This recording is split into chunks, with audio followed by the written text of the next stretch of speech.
세 번째 시간, 왜 기도해야 하나요? 라는 말씀의 제목으로 하나님의 말씀 전하겠습니다. 왜 기도해야 하나요? 여러분들 평소에 기도들 많이 하고 계십니까? 아무런 반응이 없어서 기도를 너무 많이 해서 아직도 깨어나지 못하신 그런 리액션인가요? 기도를 많이 한다, 적게 한다, 사실 그것이 중요한 것은 아니지만 기도가 우리의 일상 중에 우리의 삶의 일부가 되는 것은 매우 당연한 것입니다. 하나님의 백성으로 살아가며 기도해야 하는 것, 저희가 새가족 교육을 들으면서도 새가족에 반드시 이 말씀에 대하여 또 기도에 대하여 이러한 것들을, 구원에 대하여 이런 것들을 가르치는데, 교회에 대하여 이 기도라는 것은 절대로 뺄래야 뺄 수 없는 어떤 믿는 이들의 믿음의 공식의 자리이죠. 기도하지 않고 어떻게 우리가 거룩한 신앙인의 삶을 살아가고, 기도하지 않고 어떻게 우리가 하나님을 마주하며, 기도하지 않고 어떻게 우리가 험난한 세상의 한복판에서 설 수 있을까? 이것에 관한 고민들이 저는 우리들의 삶 가운데 자연스럽게 일어나야만 한다라고 그렇게 믿습니다. 기도하지 않아도 나는 살 수 있어, 기도 없어도 나는 살 수 있어 라고 생각할 수 있는 그리스도인들이 이곳에 없기를 소망합니다. 여러분, 우리가 알고 있는 그 미국의 첫 번째 초대 대통령이었던 에브라임 링컨도 그의 백악관, 그의 집무실에서 항상 하나님 앞에 몇 시간씩 기도하며 살았다라고 그렇게 들었지 않습니까? 이 기도 외에는 능히 감당할 수 있는 것이 없다라는 그 말씀 속의 능력을 그가 믿기에 나라를 이끌며, 그가 이 나라를 이끌 때에도 그의 모든 것들은 하나님, 내가 오늘 주께 기도드리오니 주님 나를 도와주세요라는 그 은혜의 간구로 주님 앞에 올려졌던 것이죠. 여러분, 우리가 일상에서 삶을 살면서 왜 기도해야 하나? 왜 우리는 기도해야 한다라고 이야기하고 왜 우리는 기도에 대해서 강조할까요? 우리 교회 새가족으로 오면 새가족반에서는 그 새가족 시리즈의 4주짜리 교육을 들을 때 구원에 대하여, 말씀에 대하여, 그리고 기도에 대하여, 그리고 교회에 대하여 이 네 가지의 것들을 좀 이렇게 배워봅니다. 물론 신앙생활하며 다 아는 것이지만 그 속에서도 기도가 꼭 들어가 있는데요, 이 기도라는 것은 하나님의 백성들이 살아갈 때 우리가 뗄래야 뗄 수 없는 어떤 믿음의 생활의 여정 중에 반드시 필요한 요소거든요. 그래서 기도 생활을 내가 어떻게 하는가, 내가 어떻게 기도를 하고 하나님과의 관계를 잘 만들어 가는가가 우리가 하나님의 백성으로 이 땅에 살아갈 때 더욱더 중요한 어떤 믿음의 요소가 된다라는 것입니다. 그런데 오늘 다윗은요, 이 시편의 말씀을 통하여서 이 기도가 왜 나에게 중요한지, 이 기도가 그에게 왜 이렇게 중요한 것이고 그가 왜 이 기도를 하는지에 대해서 그러한 기도의 핵심을 우리에게 설명해 주고 있어요. 왜 기도해야 하는가라는 이 질문 앞에선 하나님의 백성들, 그러나 아무런 생각 없이 기도하는 것이 아니라 이 기도가 정말로 내가 하나님의 백성으로서 반드시 가져야 하는 것이라는 것을 우리가 알게 될 때 더욱더 깊이 있는 기도, 우리가 온 마음과 정성을 다한 믿음의 기도를 드리며 우리의 신앙의 길을 걸어갈 수 있는데요, 저는 오늘 이 다윗이 전하는 이 기도에 관한 그의 이야기를 통해 저와 여러분들의 삶 가운데 우리가 왜 기도해야 하는가에 관한 이 궁금증을 함께 풀어보려 합니다. 우리의 삶 속에서 기도가 얼마나 중요한지, 우리가 이 기도를 통해서 어떻게 하나님과 깊이 있는 관계로 나아가는지를 오늘 말씀을 통해서 정리해보며 저와 여러분 우리 모두의 삶 가운데 풍성한 기도의 열매가 맺혀지는 아름다운 교회가 되기를 간절히 기도합니다. 오늘 왜 기도해야 하나요? 첫 번째 우리에게 주시는 하나님의 말씀은요, 기도는 우리 자신을 하나님 앞에 잘 정돈하여 드리는 믿음의 결단이다라는 것입니다. 기도는 뭐라고요? 우리 자신을 하나님 앞에 잘 정돈하여 올려드리는 믿음의 결단이 됩니다. 오늘 말씀 1절은 이렇게 시작하죠. 여호와여 나의 말에 귀를 기울이사 나의 심정을 헤아려 주소서. 아멘.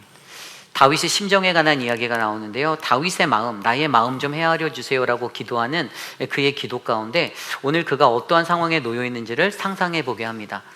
다윗은 앞서서 우리가 시편 3편과 4편에서 알아보았듯이 아침의 시편, 밤의 시편의 이야기를 통해 지금 자신의 아들 압살롬에게 쫓기는 그러한 위기의 순간에 놓여져 있었습니다. 사람에게 배반을 당하고 믿었던 자들에게 배신을 당하며 그렇게 도망하였던 도망자의 인생으로 살아갈 때 그의 마음은 매우 힘들었을 거예요. 막막한 현실 앞에서 그러나 그가 오늘 하나님 앞에 나와 기도하는 것은 그가 믿는 믿음의 확신이 한 가지 있는데, 그것은 하나님이 나의 말에 귀를 기울여 주시는 하나님이시다라는 것입니다. 그래서 그가 하나님께 말하죠. 나의 마음 좀 헤아려 주십시오. 주님, 내가 억울하고 내가 너무나도 힘든데 하나님, 내가 하나님 앞에 기도드리오니 주님 내 마음 좀 헤아려 주세요 라고 나아가는 거죠. 그러면서 뭐라고 말합니까? 2절 말씀에 이렇게 말합니다. 나의 왕 나의 하나님이여, 내가 부르짖는 소리를 들으소서. 내가 주께 기도하나이다. 아멘. 결단을 해요. 어떤 결단을 하냐면 내가 하나님께 기도하겠다라는 거예요. 내가 주님께 기도하겠다라는 거예요. 그럼 주님을 나의 왕 나의 하나님으로 부르짖으며 내가 주님 앞에 기도하겠습니다라는 결단을 하는데, 여기에서 말하는 기도하나이다, 이 기도한다라는 히브리 동사는 에트팔렐이라는 단어예요. 에트팔렐. 여기서 중요한 단어는 이 팔렐이라는 단어인데요. 근데 이 단어는 뭐냐면은 이 에트팔렐이라고 붙어서 나는 계속 기도하겠다라는 어떤 현재 진행형의 그러한 것들을 음미하며 선포하고 있습니다. 나는 기도한다, 나는 기도하겠다, 나는 기도하고 있다의 의미로 사용되는 것이죠. 지금까지도 1인칭 미완료로 돼서 아직 완성되지 않은, 나는 계속해서 기도해야 하는 그러한 삶의 행위자로서, 내가 기도하는 사람으로서 세워진 자다라는 것들을 나타내기 위해서 주님, 내가 주께 기도합니다라고 고백하는 것입니다. 그런데 여기에서 이 에트팔렐이라는 단어는 우리가 그 전에도 설명드렸듯이 히펠 동사 같은 거로 쓰인 거예요. 이게 뭐냐면 재기대명사, 재기동사 같은 거예요. 재기라는 것이 뭐냐면 다시 돌아오는 거잖아요. 재귀하다, 다시 돌아오는 거거든요. 그러니까 내가 기도해서 나에게 다시 돌아오는 것이 되는 원리예요. 영적으로 따지면 내가 씻겠다라고 하면 내가 나를 씻는 거잖아요. 내가 스스로 나를 씻겠다, 이게 재기예요. 그러니까 오늘 다윗이 기도하는 것은, 내가 주께 기도하겠습니다 하는 것은, 주님 내가 지금 기도하는데 이 기도를 통하여서 내 안에 어떤 내적인 변화, 내가 바뀌는 것, 내가 어떤 것에 대해서 변화되는 것들이 내 삶에 일어날 것들을 기대하고 기도하겠다라는 어떤 결단이 있다라는 거죠. 그냥 기도하는 게 아니라는 거예요. 형식적으로 기도하고 그냥 영혼 없이 기도하는 어떤 삶의 일부로서의 그냥 나의 어떤 형식적인 기도를 드리겠다가 아니라, 오늘 다윗이 내가 처한 이 어려운 상황과 환경 속에 내 심정을 헤아려 달라라는 그러한 간구 가운데 그가 기도드리는 것은 바로 에트팔렐이라는, 나는 계속 기도하겠습니다, 나는 기도하겠습니다라는 하나님 앞에서 내가 나아가 기도하는 것에 대한 결단을 드리며, 주님 내가 기도해서 내가 하나님을 바꾸는 것이 아니라 하나님이 나를 변화시킬 수 있는 이 기도를 내가 드리기 원합니다 라고 나아가는 것이죠. 좀 더 이것을 구체적으로 보려면 3절 말씀을 들여다보면 내가 기도하겠다라는 이 팔렐의 사람이 되는 것에 관한 것들을 더 강하게 얘기해 주고 있는데요. 3절 보면 여호와여, 아침에 주께서 나의 소리를 들으시리니 아침에 내가 주께 기도하고 바라리이다. 아멘. 다윗이 아침마다 기도하겠다라는 거예요. 아마 아침에 그가 무언가 하나님과 더 깊은 관계의 교제함을 할 수 있다라고 느꼈던 것 같아요. 그런데 여기서 중요한 것은 내가 주께 기도하고 바라리이다에서 내가 주께 기도하고가 앞서서 사용된 에트팔렐이라는 단어로 내가 기도하겠습니다 1인칭에 내가 기도하겠습니다의 어떤 죄기동사로서의 이것으로 쓰인 줄 알았는데, 히브리 원어 성경을 들여다보면 여기에서 내가 주께 기도하고란 단어는 에트팔렐이 쓰이지 않았어요. 여기에는 히브리어 단어 아라크라는 단어가 사용됐습니다. 근데 아라크가 뭐냐? 아라크라는 단어는 배열하다, 차려놓다, 정돈하다. 이 아라크라는 단어는 제사장들이 제사를 드릴 때 그 제사를 드리는 그 단을 정돈하고 이렇게 배열해서 어떤 것들을 차려놓는 정돈된 것들을 의미할 때 히브리어 아라크를 쓰고 있는데요. 결국에 보면 3절에 나와 있는 아침에 내가 주께 기도하고라는 것은 어떤 거요?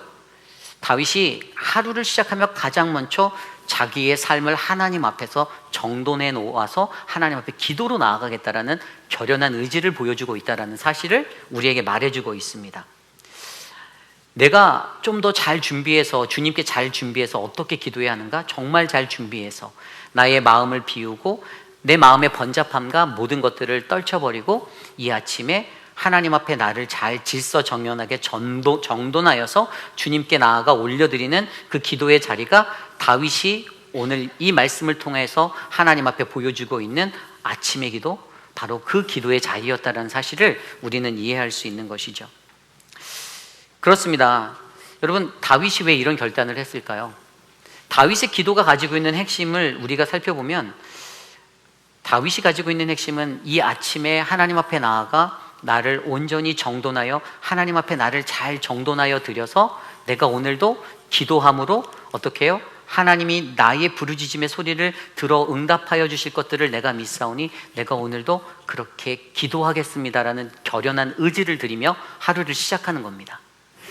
여러분, 저도 저희 교회에서 새벽 예배에 나오시는 많은 분들을 뵈면 왜 저분들이 이렇게 하루도 빠지지 않고 새벽 예배 열심히 나오실까라는 생각을 해요. 물론 새벽 예배 나오는 것에 대한 강조가 아니라 늘 동일한 자리에서 기도하시는 분들을 뵐 때마다 도대체 저분들에게 무엇이 있길래 왜 저분들이 이 아침에 이른 시간에 가장 먼저 하루를 시작하기 전에 이곳에 나와 이렇게 기도할까? 어떤 이는 1시간 전에, 어떤 이는 30분 전에, 어떤 이는 그 이후의 시간에 남아서 계속 기도하는 그 삶의 모습으로 나아가는데, 제가 오늘 이 말씀을 들여다보며 그분들의 마음이 이해가 가는 거예요. 하나님 앞에 가장 이 하루의 시작 앞에서 하나님 앞에서 내가 가장 먼저 나의 삶의 자리를 정돈하여서 하나님 앞에 올려드리고, 그리고 어떻게 해요? 하나님께서 그 나의 기도와 간구를 들어서 내게 역사하실 하나님의 은혜를 바라보겠다라는 것들이 바로 그분들의 마음이겠구나라는 생각을 하게 됩니다. 보세요, 오늘 다윗은요, 내가 주께 기도한다라고 말하고 3절 후반절에 바라리이다라고 말해요. 여기서 말하는 바라리이다가 뭐냐면, 이것은 히브리 단어로서 바차에라는 단어인데요, 이것은 내가 기다리는 거예요. 내가 신뢰하기 때문에 기다리는 거예요. 다윗은요, 기도하고 하나님이 내 삶에서 오늘 하루 동안에 어떻게 역사하실지 내가 기다리겠다라고 말하는 거예요. 이게 뭐냐? 정돈과 기다림의 연결성인데, 내 삶을 가장 먼저 아침에 하나님 앞에 정돈하고 나에게 찾아오는 잡념과 내가 갖고 있는 걱정과 근심의 모든 것들을 그 아침에 일어났을 때 염려에 쌓인, 오늘은 나의 아들 압살롬이 군대를 이끌고 나를 어떻게 쫓아올까, 내가 어떤 위기에 처할까를 고민하여서 염려가 되는 나의 마음 가운데 어떻게 해요? 그 마음을 정리해서 하나님 앞에 의지하여 기도하고 나아가니, 그리고 그 자리에서 내가 신뢰하는 하나님, 하나님의 역사로 오늘 하루를 인도하실 것을 내가 믿습니다.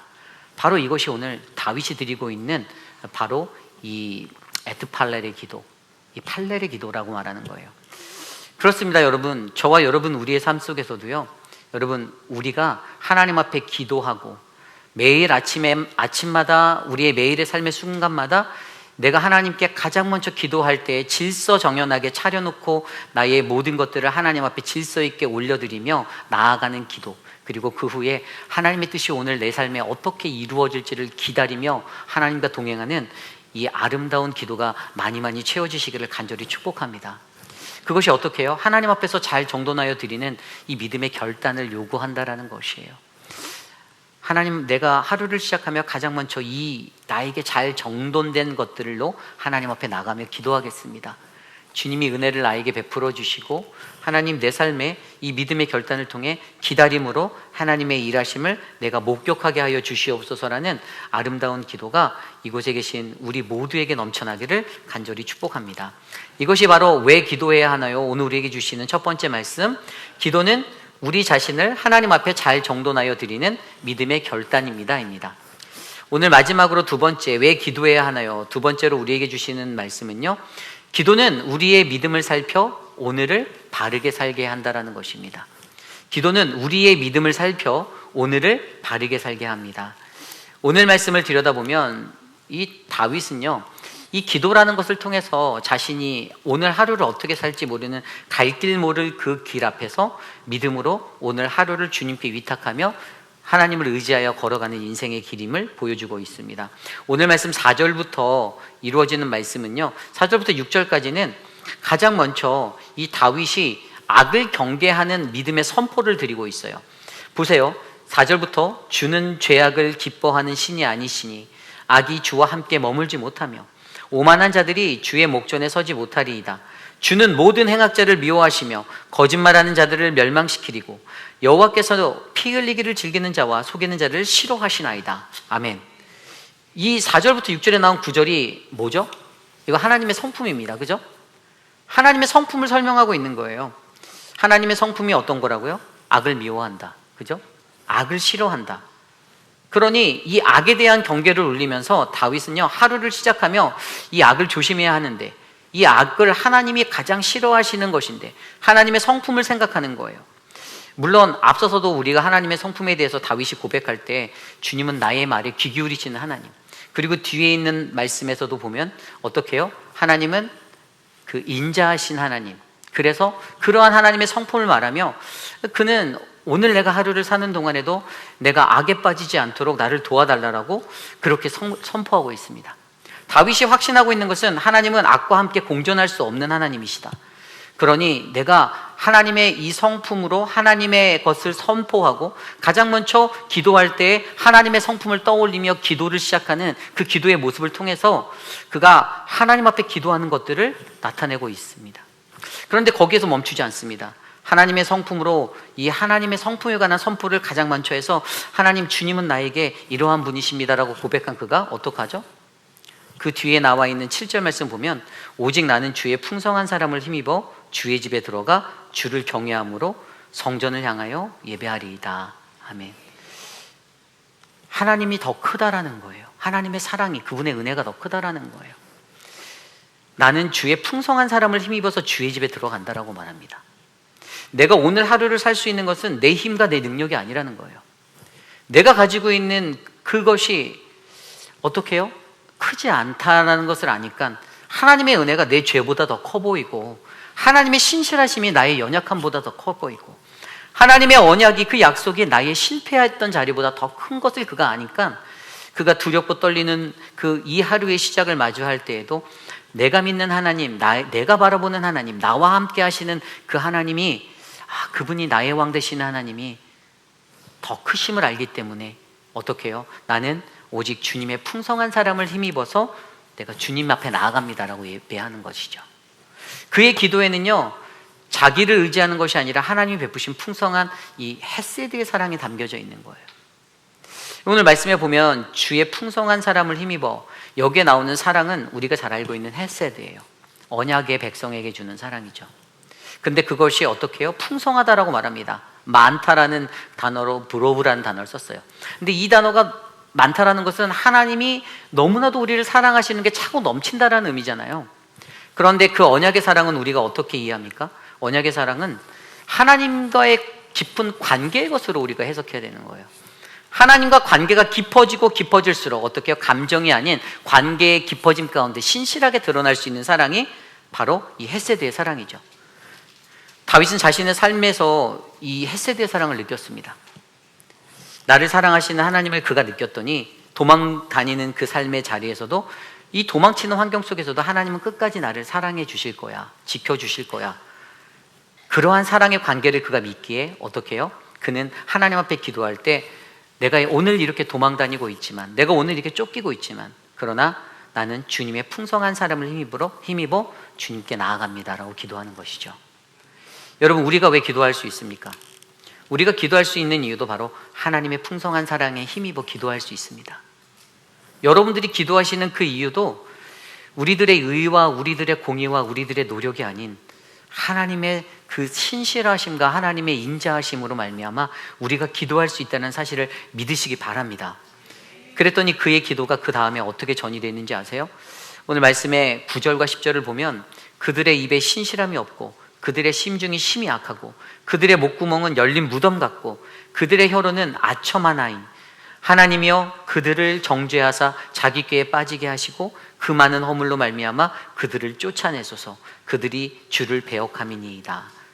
이 9절 10절을 보면 악인을 쫓아달라고 기도하는 이것이 아마 하나님 앞에 그들을 없애달라고 청탁하는 모습으로 보일 수도 있지만, 그런데 정확하게 그가 의지하고 있는 것은요, 그들을 쫓아달라고 하는 것이 아니라 나에게 악하게 하는 자들에게 내가 복수하지 않겠습니다라는 의미예요. 이것은 하나님, 그 영역은 하나님의 영역입니다.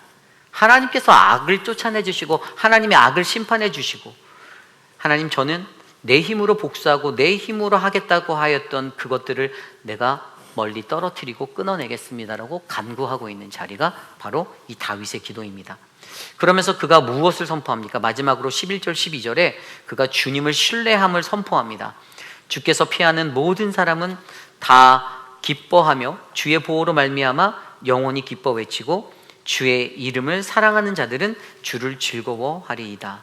여호와여, 주는 의인에게 복을 주시고 방패로 함같이 은혜로 그를 호위하시리로다. 아멘. 다윗이 믿었어요. 비록 이런 환경에 있지만 나는 주님께 피하겠습니다. 나는 주님께 피하겠습니다. 그때 하나님께서 주님이 사랑하시는 자들에게 즐거움을 주시고 의인에게 복을 주고 방패로 지켜주시고 은혜로 보호하여 주실 것을 내가 믿습니다. 여러분, 오늘 이 기도가 저는 저와 여러분들의 기도가 되시기를 기도드립니다. 우리가 무엇을 기도해야 하나? 우리가 어떻게 기도해야 하나? 다윗이 가장 모범적인 삶의 기도의 모습을 보여주는 두 번째 이 자리가 바로 믿음으로 살펴서 오늘 하루를 살게 하는 그러한 은혜의 자리를 보여주고 있어요. 그 믿음의 선포는 무엇입니까? 나의 믿음을 점검하게 하는 것은, 내 믿음을 살펴보게 하는 것은 하나님은 어떠한 분이신가를 가장 먼저 떠올리며 기도했더니 하나님의 성품으로 말미암아 하나님은 악을 미워하는 하나님이다. 그렇죠? 그러면 우리가 죄를 짓고 살면 안 되는구나라는 경각심이 일어나게 되고, 그러면서 그 안에서 하나님이 더 크시다라는 은혜의 자리를 발견하는 거예요. 비록 죄를 지고 살아갔지만 하나님께서 우리들을 너무나도 많이 헤세드의 사랑으로, 언약의 백성의 사랑으로 사랑하셔서 하나님의 은혜가 내 죄보다 크고 그분의 신실함이 더 크니 내가 하나님을 의지하며 나아가면 되는구나. 그래서 마지막으로 내가 나에게 악하게 구는 악인들에게 복수를 포기하는 선포를 하며, 하나님, 악인들의 처분은 주님께 맡기겠습니다. 주님이 다스려 주십시오. 그러면서 내가 그들로 향하여 칼을 들지 않고 하나님께로 가져가며 결국에 하나님께서 나를 인도하시리라고 믿는 그 신뢰의 믿음의 선포를 하며 주님께 피하겠습니다라는 믿음의 고백의 기도로 마무리하는 이 기도를 들여다보며 우리들의 삶 가운데서도 우리의 믿음을 살펴 오늘을 바르게 살게 하는 이 기도가 채워져야겠구나라는 그러한 은혜를 생각하게 합니다. 여러분, 저는 저와 여러분들에게 우리가 드리는 이 기도가 어떠한 내가 바라고 원하는 것들의 응답을 얻어내는 기도가 아니라 그 응답을 뛰어넘어 내 삶을 온전하고 바르게 인도할 수 있는 풍성한 하나님의 사랑에 힘입어 드리는 아름다운 기도가 되시기를 간절히 축복합니다. 여러분들의 기도를 통하여서 하나님이 더욱더 크게 역사하실 것이고, 여러분들의 기도를 통하여서 여러분과 여러분의 가정과 더 나아가 교회와 모든 가족과 또 이 나라와 이 민족의 모든 것들이 하나님의 은혜 안에서 더욱더 아름답게 채워질 것이다 라고 확신합니다. 여러분, 그러니 하나님의 사랑 때문에 기도하고 하나님의 사랑 때문에 예배하는, 하나님의 사랑을 힘입어 나아가는 우리 모두의 인생이 되시기를 간절히 축복합니다. 이것이 오늘 말씀의 마지막, 왜 기도해야 하나요? 기도는 우리의 믿음을 살펴 오늘을 살게 합니다 입니다. 이제 말씀을 정리하고자 합니다. 여러분, 필리비안 씨가 이런 말을 했습니다. 기도는 하나님을 움직이지 않는다. 기도는 나를 변화시킨다라고 필리비안 씨가 말했어요. 이 기도라는 책을 쓰고 기도에 관한 많은 책을 썼던 그의 한 가지의 확신은 기도는 나를 바꾸는 것이다 라는 거예요. 기도는 하나님을 움직이는 것이 아니래요. 그리고 필리비안 씨가 관계를 유지하는 이 생명이 바로 이 기도라고 얘기했어요. 그러니까 기도에는요, 어떤 응답을 얻기 위한 기술이나 이런 것들이 채워진 것이 아니라 하나님과의 깊이 있는 관계를 회복할 수 있는 그 능력으로 기도가 작용된다라는 것을 그가 설명하고 있습니다. 우리가 알고 있는 수많은 사람들이 썼던 그런 기도에 관한 책들이 있잖아요. E.M. 바운즈가 썼던 기도에 관한 책, 기도라는 책도 있고, 또 앤드류 머레이가 썼던 기도에 관한 이야기도 있고, 이 수많은 사람들이 기도에 관해서 이야기하는데, 사실 우리들은 신앙생활 하면서도 내가 왜 기도해야 하는지, 내가 정말 왜 하나님 앞에 기도해야 되는지 모르고 기도할 때가 많이 있거든요. 근데 하나님은 분명히 우리에게 기도하라라고 얘기하시는 거예요. 너희만의 각자의 삶의 시간에 기도할 수 있는 그 때를 정하고, 어떻게 해요? 다윗처럼 아침에 자기만의 시간을 정해서 하루를 시작하며 하나님 앞에 이 기도를 드리고 내 삶을 정리해서 가장 먼저 올려드리며, 하나님, 내 삶을 정리하며 주님께 올려드릴 때 하나님, 내가 믿음의 결단, 나도 다윗처럼 나는 기도한다, 이 에트팔렐의 기도가 우리의 삶에 채워질 수 있도록, 그리고 더 나아가 기도라는 것을 통해서 우리의 믿음을 점검해 보는 거예요. 죄가 많은 땅에서 죄의 그 악의 경계를 하기 위해서 하나님은 누구신가? 하나님은 선하시고 하나님은 인자하시고 하나님은 악을 미워하신 하나님. 그래서 그분의 하나님의 은혜가 죄 많은 나보다 더 크셔서 하나님의 그 인자심이 내게 있어서 나를 괴롭히고 나를 어렵게 하는 자들을 내 손으로 처단하고 내가 칼을 드는 것이 아니라 나는 거기에서 복수를 포기한 자가 될 테니, 그리고 나는 주님께 피하여 기도하고 이 하루를 나아갈 테니 하나님, 내 삶 가운데 하나님 바르게 하나님 나의 삶을 지켜주시옵소서. 저는 그 기도가 우리 회의빛 아닌 장로교회의 모든 성도님들의 삶 가운데 풍성하게 뿌리내리기를 간절히 기도드립니다. 기도하는 것을 두려워하지 마시기를 부탁드립니다. 더 많이 기도하시길 바랍니다. 여러분들의 시간을 더하고 여러분들의 때를 들여 하나님 앞에 나아갈 때 그 풍성한 사랑에 힘입어 아름답게 인도해 주시는 하나님의 놀라운 은혜를 이곳에 계신 모든 우리 모두가 경험하게 되실 줄 믿습니다.